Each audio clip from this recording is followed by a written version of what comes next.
राजस्थान सरकार निदेशालय पशुपालन, राज 0, जयपुर। क्रमांक FV 3 गो प्र पपा 2023-24 बटा 5259। परिपत्र दिनांक 9 अप्रैल 2024।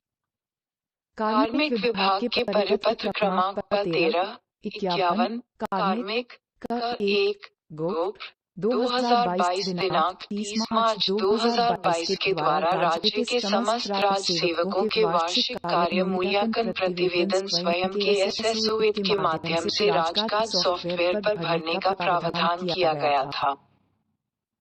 उक्त क्रम में समस्त विभागीय कार्मिकों को निर्देशित किया जाता है कि वर्ष 2023-24 का वार्षिक कार्य मूल्यांकन प्रतिवेदन भरने हेतु निर्धारित चैनल प्रति संलग्न अनुसार ऑनलाइन पोर्टल पर अपनी हायरार्की पदानुक्रम का चयन कर नियत दिनांक 30 अप्रैल 2024 तक की अवधि में वार्षिक कार्य मूल्यांकन भरना सुनिश्चित करें।